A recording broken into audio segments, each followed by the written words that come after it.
Well, hello everyone, Texie88 here and welcome to another board game video.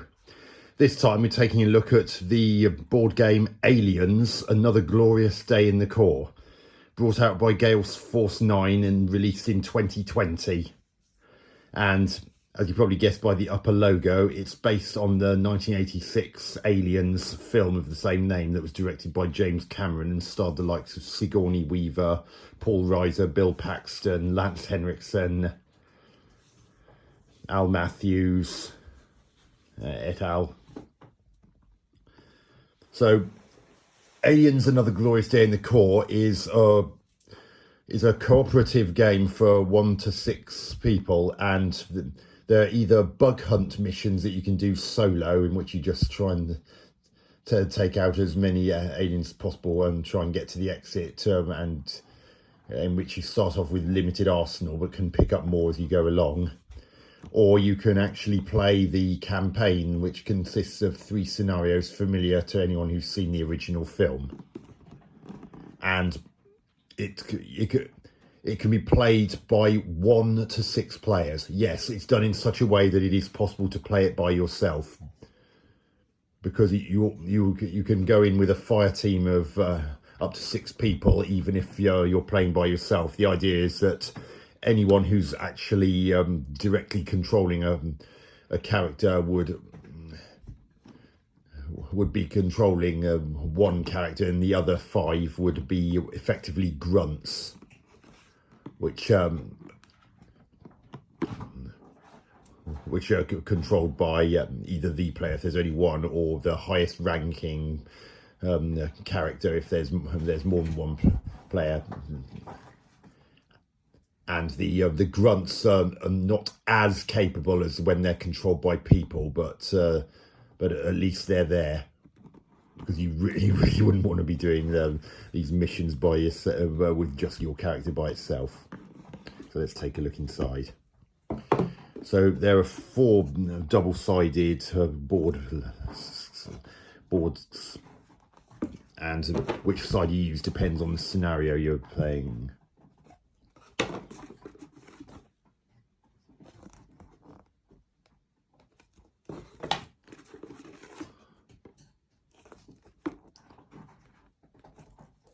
And there's the rule book. Tells you pretty much everything you need to know. And in here are all the different missions. If you're doing the campaign, you'd be starting off with mission 1, which is called Newt, and they're all double-sided. There's the side that gives the intricate details of what does and doesn't happen in the mission. And there's the actual starting board game layout. And the blue shaded area is the area in which the 6 characters that are taking part start. They can start anywhere within that, as long as it's within that. And you got these mission blips, which have the distinctive white borders. Those are only used in this first mission, because the idea is you're trying to find Newt, and one of them is Newt and the others aren't. And then you've got a couple of regular blip tokens. I'll get into those later. And there's usually at least 1 exit marker, and these are numbered potential alien spawn points. There are some of the missions have this turn dial, because it doesn't mean although the number of the turn dial only goes up to 6, it does not mean that you only have 6 goes to do it. It simply means that it's simply a means of gauging where you are, because there are certain things that only happen once you've reached a certain numbered turn. So that's why that's there, just as a reminder of when whatever needs to happen from that turn onwards happens from that turn onwards, and not earlier or later. And this is just to give it a bit of padding. And these are character cards. Each card has a grunt side, and the details for when the person is genuinely controlled by a person directly. Some have rules that they have to follow, or the moment their turn begins, which is on activation. If they don't have anything like that, then nothing happens. Some have an end of action like Hudson here, and that would happen at the very end of that person's turn before passing on to the next. And as you can see, they had permission to use use likenesses of the original cast members from the film.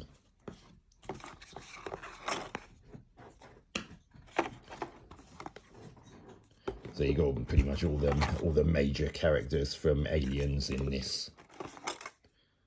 Even Newt, although unlike the others, Newt can't carry any weapons, but can carry equipment, including armor and other helpful things. So she's not totally useless. So here's I actually provided some of these bags myself just for convenience. Here are the mission blips I mentioned earlier. As I said, one of them is Newt, and the others have a number on them. The number determines how many aliens that blip represents, or should they come in line of sight of a marine or character or otherwise. And what the reason that the exit side is a double side. One side says just says exit, and the other side, one of them says exit A and the other says exit B, because there's one mission in which there's a potential for there to be two possible exits, and you don't know which one until a bit later on in the mission.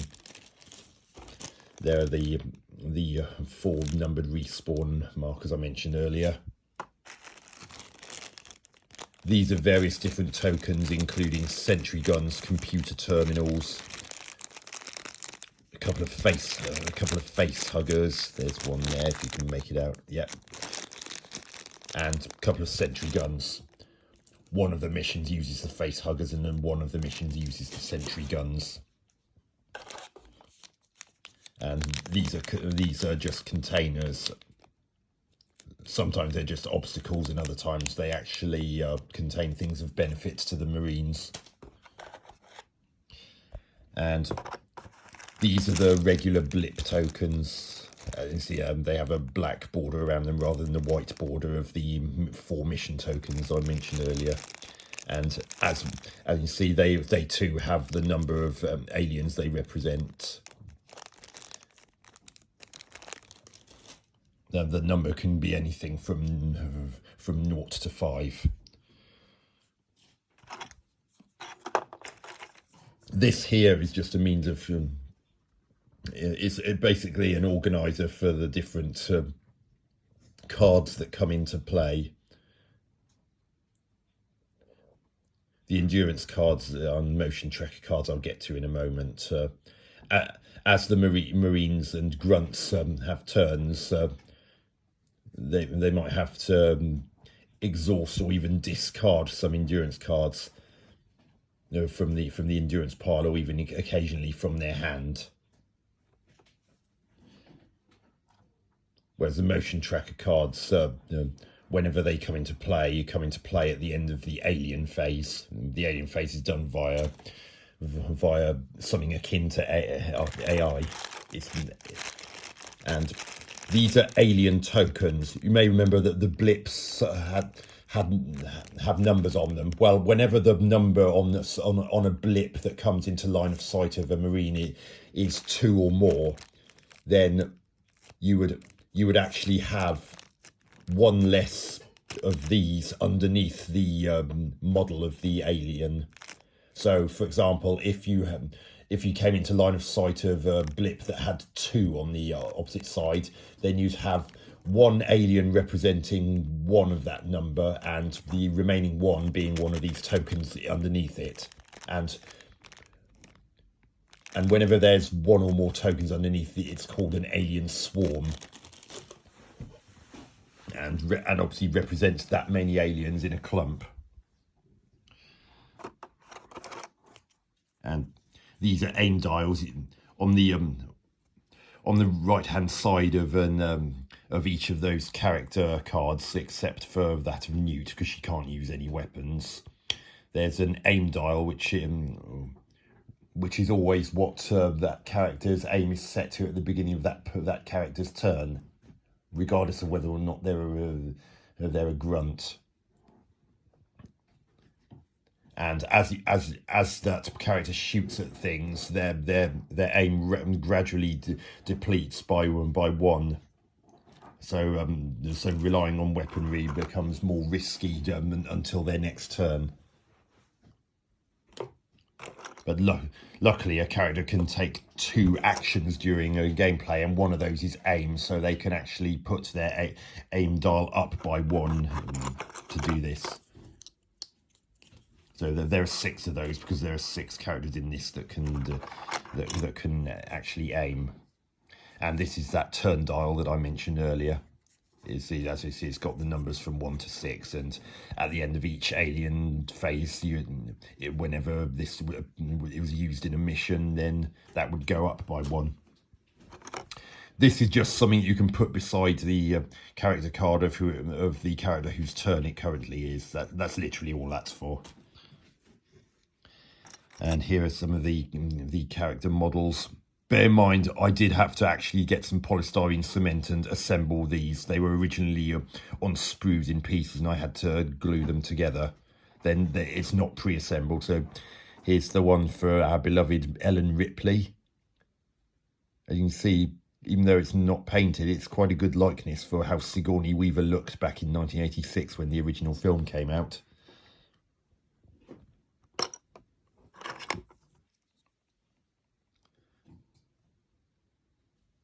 There's Hicks, who I believe was played by Michael Biehn in the original film. There's Frost.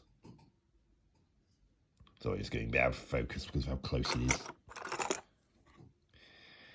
There's Rebecca, aka Newt, the little girl who was played by Carrie Henn in her only film role in the original film. There's Lieutenant Gorman. And he's Jeanette Goldstein's character, Vasquez. And you can see the model, she carries the iconic smart gun.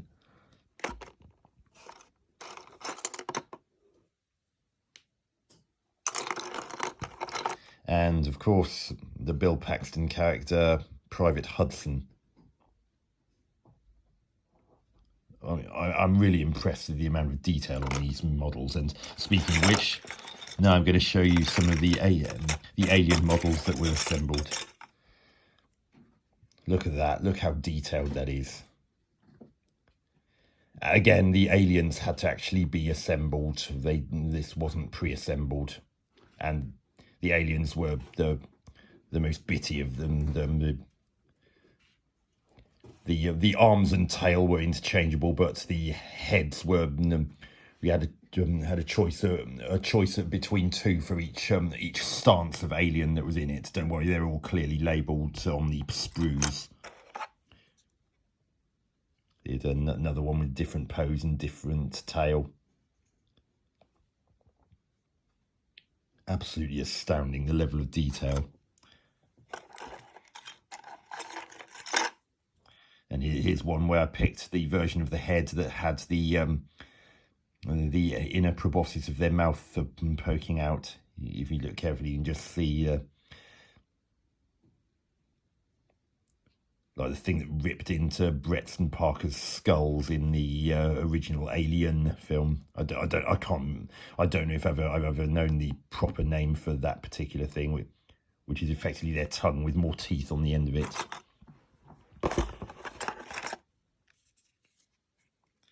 And this is used in one of the missions for the sentry guns,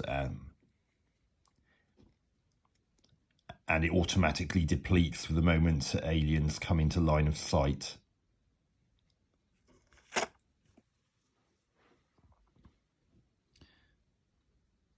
And it's worth pointing out these alien eggs and sentry guns were not actually originally in this. It's because I bought an add-on expansion pack called Assets and Hazards, which wasn't compulsory, but effectively meant that I had proper models for things that would otherwise have just been been a cardboard tile, such as the face hugger that I mentioned earlier. The Assets and Hazards expansion actually came with a proper face hugger model. Same goes for the sentry guns and the containers. The actual eggs are just optional for a bit of decoration in Another Glorious Day in the core, and there's a computer terminal that again can potentially be used instead of what would otherwise be a cardboard tile.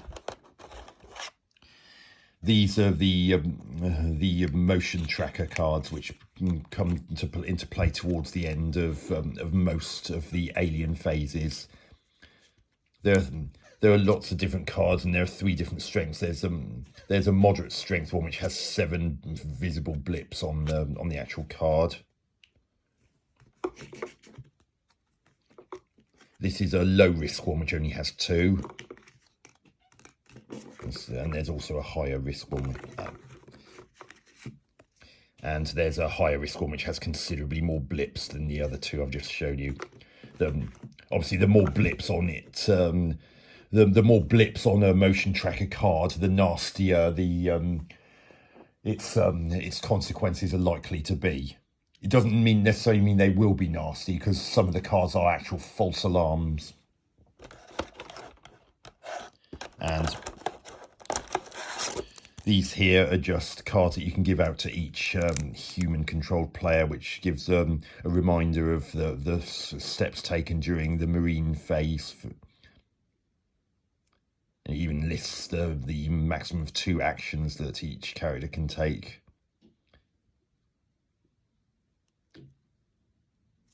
And when it comes to it, when all the Marines, etc., have had their turn, then the opposite side of each of the cards explains the Alien phase and the order everything's done in.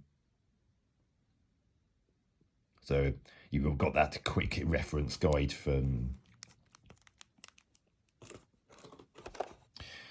these are Marine dice, and they're used to calculate all sorts of things.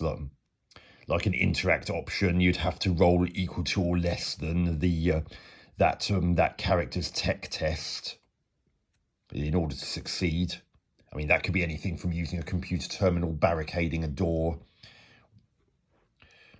or certain other things unique to a specific mission. The star is just represents the number 1, and these dice are also used if to attack aliens. When you try and kill an alien, you're trying to roll equal to or less than that character's current aim score as per the aim dial. Remember, each time you fire a weapon, the aim dial goes down.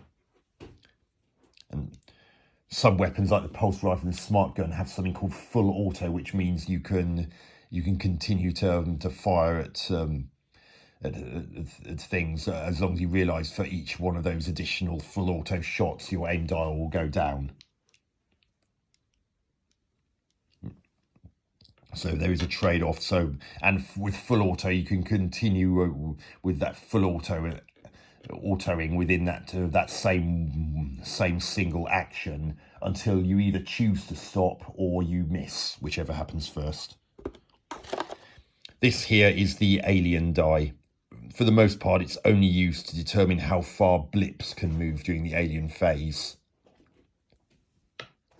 Whereas the aliens that are already known to be aliens, i.e. the ones that are represented by models, not blips, can always move up to 6, and the AI style rules mean that they will always go to whoever's nearest to them. These here are the endurance cards. These effectively amount to both time and ammunition and so forth. The cards throughout a campaign can get either exhausted or discarded, and one of the actions you can take if your endurance card pile is getting low is rest, which means you can put up to 3 cards from the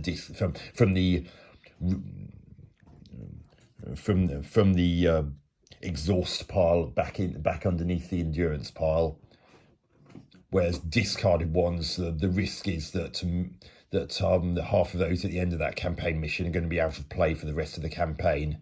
And bear in mind, if there are no cards left in the exhaust or endurance pile, then you've instantly lost. The Marines instantly lose. End of story.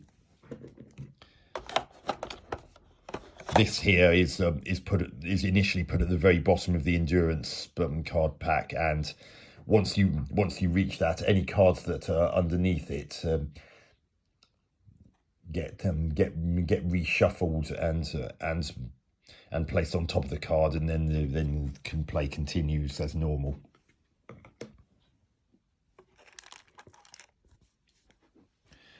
So that, in a nutshell, is Aliens: Another Glorious Day in the Core.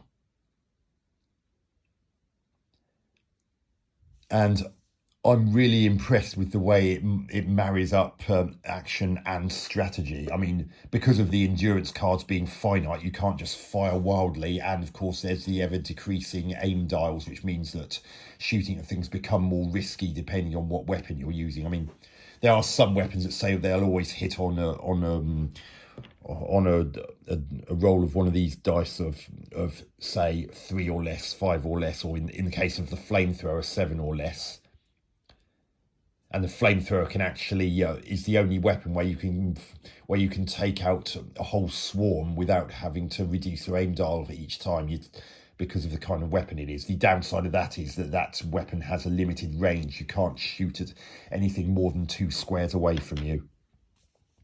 So that's the trade-off for that kind of power.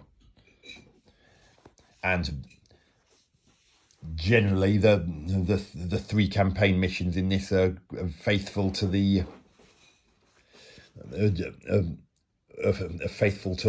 similar scenes in the original Aliens film. And the way they've done the AI for the aliens works really well.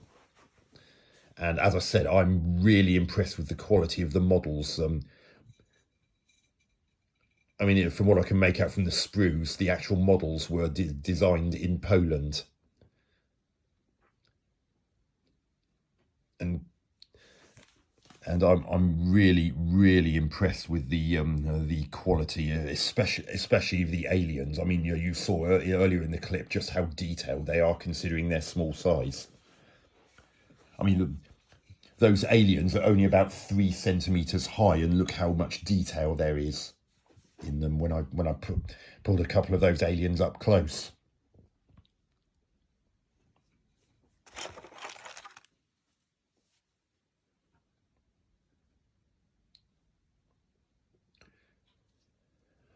I mean, if I had some complaints, I mean, aliens can very easily break down a barricaded door. All they got to do is roll 3 or higher on one of those marine dice, and they've broken through. I mean, I would have thought that 3 was a bit low, which personally, so I wonder whether someone might tweak that and make it a little bit higher because otherwise the ability to barricade a door is gonna seem a bit pointless except under very rare circumstances.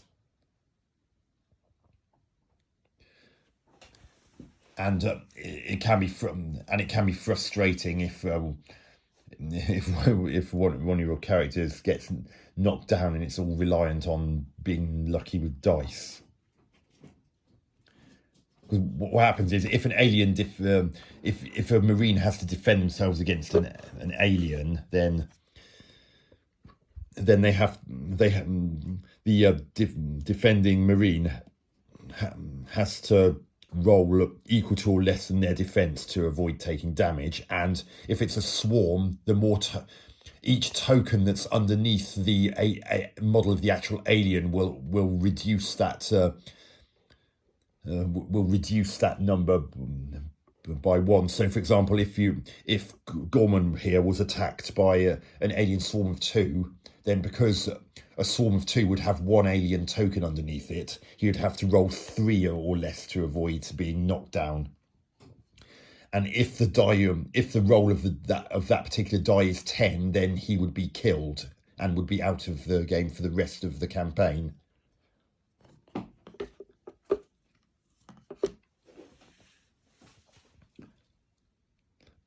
Luckily, for any characters that are captured, there is an optional rescue mission in which you can potentially get them back on your team. And if you're running a bit low on endurance cards, there's also an optional supply mission in which you can potentially beef that up. And those particular missions are in that additional mission sleeve that I showed you earlier.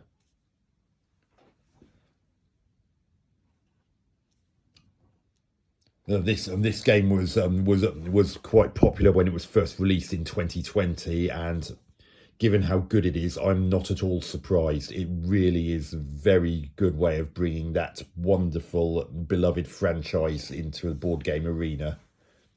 I'm really impressed with the way it handles pretty much everything. And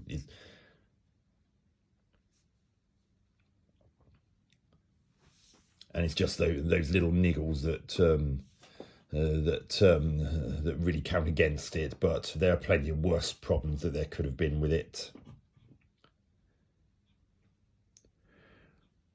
Although it's now March of 2023 and this game is really hard to find now, so if you were planning to get your hands on it, expect to have to pay a pretty penny for it on eBay.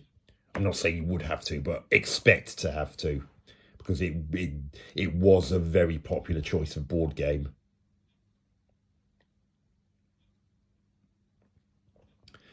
So anyway, I hope you enjoyed this video look at the board game Aliens Another Glorious Day in the Core, which was brought out by Gale Force 9 in conjunction with 20th Century Fox and originally released in 2020. If you ever get the chance to play it, I really do recommend it, especially if you love the original film Aliens from 1986. It's got the lore behind it, and the game is very enjoyable. I've only played it with one other human person, so I don't know what it's like with 6 players. I expect it's an absolute blast though, because everything's just done so well. Although the more players you have, the more of those motion tracker cards you'd have to contend with at the end of the Aliens phase. So I dread to think how hectic the number of aliens and alien swarms on the board could be for that. So anyway, I hope you enjoyed this video. Hope to catch you on another one soon. Texie88 out.